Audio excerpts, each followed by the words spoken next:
All right, hello everyone. Here we are, hole 7. Now, what I recommend for this one is just a little bit more range, if at all possible. So,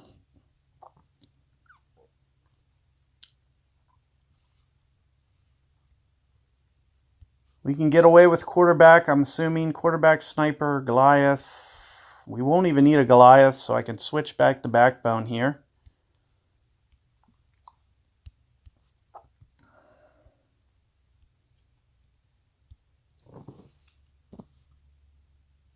So I'll probably be going into overpower.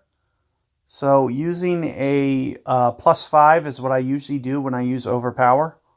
Kind of simulates overpower, but it's also a little bit downwind as well. So I'm going to do +10 for my shot. Oh, I don't know if I have quarterback in here. It looks like I don't. So for quarterback 8, I don't have the adjustment. But keep in mind that I'm basically looking at kind of about 10 rings down as a land zone. So we are going to keep this tighten on. And we are looking at probably about 10 rings down, which this is probably about 8. So essentially, I can just use no power. Keep in mind when you curl that it's going to kind of land a little bit more right. So if you can see what I'm doing, I'm kind of intentionally landing or pointing just a little bit extra left to make sure that it actually gets back over and doesn't clip the rough on the right-hand side. Because when you curl back like that, it actually lands, especially when it launches past the target, all that curves more right. So if you don't account for that, you're gonna, and a lot of guys make that mistake. They don't. They just expect it to land straight past the target, and it lands to the right past the target when you curl like that. So you do got to kind of accommodate for that, and that's why you see me kind of pointing off towards the left a little bit. But you can see with where I get it to, we're going to give ourselves a very good chance here. We are going to be setting up very close to max backbone, but we're going to be pulling in slightly. I don't really use elevation here. So let's take a look. As I mentioned, we're going to be pulling back. So I'm thinking somewhere maybe more like 90% club. So 5.2 rings.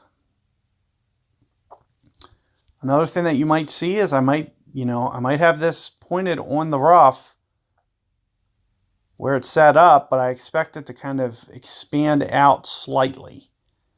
So let's go right around 5.2, somewhere in there. Perfect ball.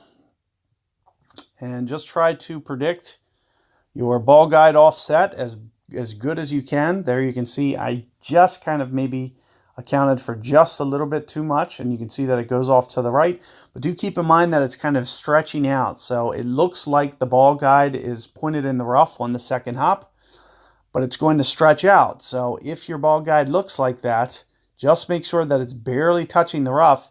And when you actually play the rings, you'll actually see that the ball guide expands out, and it's actually, it lands longer onto the fairway. So it's a nice little trick for you there. Good luck with this hole. I expect you guys to be able to really give this one a run and potentially get that eagle. So good luck, and I will catch you guys on hole 8 coming up.